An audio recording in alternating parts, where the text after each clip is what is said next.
That can cause stress. And so what we don't want to do is chase after what they call the American dream when that is not how we are built. There are going to be some people who fall exactly in line with it and some people won't. Make sure you know who you are. So now that we got that out of the way, let's talk about these 7 cures for a lean purse. A lean person means being broke. This is 6,000 years ago, so the language is a bit strange. It sounds biblical, but it's because it was 6,000 years ancient day Babylon. But at the end of the day, I'm going to interpret these concepts for you so you can understand them just a little bit better. So, money is plentiful for those who understand the simple rules of its acquisition. So when you leave here today, you'll know what to do to make money and keep money. It's just the question will be, will you do it? So number 1, start thy purse to fattening. What does that mean? Start thy purse to fattening means make money. Figure out a way to make money. You're making money right now. Ultimately, what you want to do is you want to create revenue streams. So rule number 1 is you have to figure out a way to make money. And this is what I know. In the African religious tradition of Ifa, they typically say that every man has a market. In biblical terms, they would say that God gave every man a skill to make money. So every single one of you has a skill, possesses a skill or a market, something that you can use to make money. It can be with your hands, got you, and we almost close. It can be with your hands or it could be with your mind. But at the end of the day, no human being is born without the ability to provide for themselves. That is in line with you having a clear understanding that working for somebody probably is not going to get you rich. So in my humble opinion, I think you all should be thinking entrepreneurship. Repeat after me, entrepreneurship. Entrepreneurship. Typically when I go to, what do they call it, career day? I'll go to career day in a school and I never talk about my career. I tell all the kids that you should never work for anybody, that you should always own a business and you should employ your people. And so when your brother needs a job, you can give him a job. When you get a job, you can't give that job to your children. But if you start a business, you can give that business to your children. That's the difference between working for somebody and having your own. Everybody wants to have their own. So principle number 1, start thy purse to fattening. That means you have to figure out a way to make some money. I can't help you with that. That's your own personal journey. Number 2, control thy expenditures. Do not spend all your money on things that don't mean anything. You have to make a decision that there are certain things you're going to go without until you get more than enough money than you need. Because 10% of all that you make is yours to keep. Y'all remember that? And that money will be used to invest. The money that you make from your labor should not be the money that you spend having fun. That is the money that you invest. The money that you use to have fun is the money that you invest and the profits that come from that. Does everybody follow what I just said? If you use the money that you work for to have fun, that essentially means that you go to work so you can go have fun, which is foolish. And it is a waste of your time. You would be better served just going to have fun doing something that does not require you making money and use that time for something else. Do not exchange all the time in your life for a paycheck from somebody. Yes, ma'am. Can I ask a question? Yeah. But don't you think it's like needed to have self-care and have fun instead of being on like having a one-track mind, focusing on it? I feel like, do you deserve a break every year, like now and then? Absolutely. And so, but yeah, that's not what we were talking about. We were talking about entertainment should be paid for out of your profits from your investments. Yeah, your entertainment, so we'll call it that, should be paid for out of the profits of your investments. Now, when you're younger, this is not going to happen. But at some point in your life, you're going to get older and you're going to want bigger things. You're going to want more than just a pair of Air Force Ones. You're going to want a car. You're going to want a house. You're going to want to travel. You're going to want to do things that require a significant amount of capital to do. And so it's important that you position yourselves to do that. So you have to control your expenditures. You can't waste a lot of money on things that don't matter. That's going to be the most important part. We call it, where I'm from, conspicuous consumption. That means buying things that you don't need to impress people that you don't know.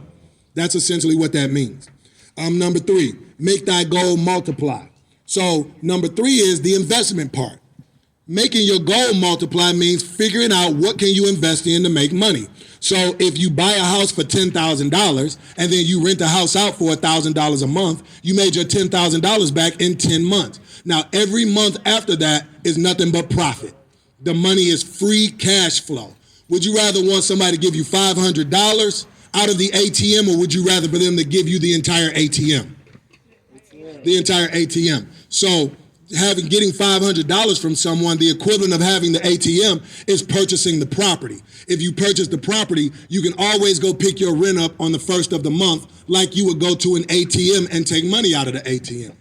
Number 4, guard thy treasures from loss. That means don't make bad investments. That means don't gamble with your money. So for example, you make $10,000 and you put your money in the Forex market. Raise your hand if you heard about Forex. Forex is a high-risk proposition as opposed to buying a piece of real estate. We have to get a good, strong foundation up under us first with the money that we have made and put it into something that is safe before we start playing around with crypto and playing around with Forex and these things that don't necessarily make us sleep well at night. And so we have to guard our treasures from loss. Number 5, make thy dwelling a profitable investment. Your dwelling is your home. So to make your dwelling a profitable investment is to either own your property. Hold on for a second. Hey, what's going on with you, Mike? You about another 15 minutes, come holler at me. Okay, for sure.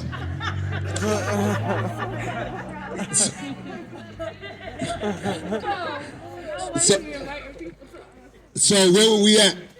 Number 5. So we want to make our dwelling a profitable investment. So what that means essentially is this is what I want for you guys. I want for you guys to own the home that you live in cash without a mortgage. I know that that's not necessarily the way that our parents set it up for us, but the truth of the matter is we are not what our parents want to see in themselves. Our parents want us to be better than they are. So what we want to do is avoid having a mortgage if we can.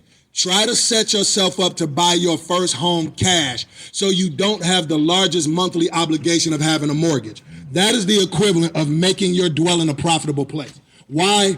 Because if you own your home cash, who will you pay rent to every month? Nope. Who will you pay rent to every month? Yourself. Who said that? Yourself. You be paying yourself rent. So if I own my house cash, I can pay myself $1,000 a month rent. Seriously. And put that $1,000 a month up every month. And 10% of that is mine to keep. So I can blow for every $1,000 I pay myself every month, I can blow 100 on whatever I feel like blowing it on. And I can put 900 up to invest. See, there is a way to become wealthy. And the best way is to not go in debt. Say, don't go in debt. Don't go in debt. See, America gonna sell you this dream that you need to go into debt for college, you need to go into debt for credit cards, you need to go into debt for cars, you need to go into debt for houses. The way that you truly get wealthy in America is never purchasing America's debt. If you buy their debt from them, they own you, and thus you become essentially a debt slave. A lot of people are not gonna agree with that, but I am sorry if your feelings are hurt. If you find yourself saying this, girl, I don't want to get up and go to work tomorrow on Monday. Well, then somebody might respond and say, well, don't go. And then typically the response is, girl, I gotta go. I gotta pay these bills. When you get to a point where your debt is so extensive, where you can't take you time or not go to work and things like that, you will find that you have probably compromised yourself. You don't want to go into extensive debt. There are times where debt has a value and where you can use debt to leverage certain instances in your life. But if you can avoid going into debt for a car, house, credit cards, or school, do that. I told my children when they were all about 10 years old, I would walk up to them and say, you like going to school? Yeah, I like going to school, Daddy. You like education? Yeah, I like education. I said, well, if you like education, do you want to go to college? Yeah, I want to go to college. So I would tell them when they were about 10 years old, if you want to go to college, you have to get a scholarship because I'm not paying for it. And I meant that. And I have not paid for college for any of my kids.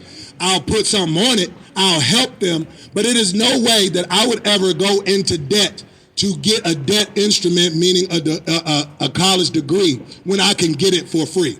So if anybody is still in school, get the grade to go to college for free. They owe it to you anyway. Number 6, we had 2 more.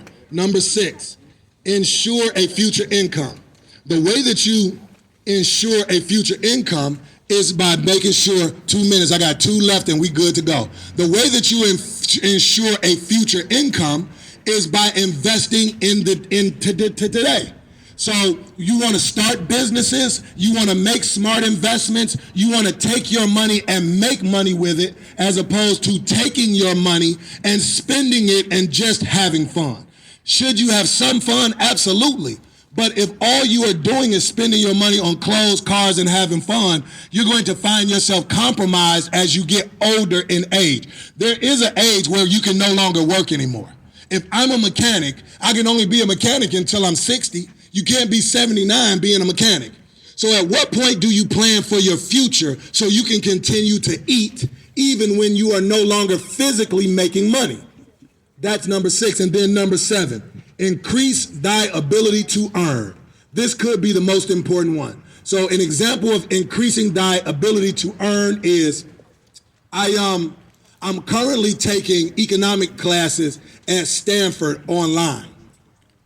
And I made a decision that if I was going to teach true economics and true wealth building principles to my people, that I needed to expand my knowledge of how micro and macroeconomics work in the world and the geopolitical landscape that impacts everything that we do every day, from gas, food prices, and everything else. So in order to become more knowledgeable and a steward over the information, I needed to educate myself. And so to increase thy ability to earn is to continue to educate yourself all the time and continue to learn new concepts and ideas where you can continue to make money.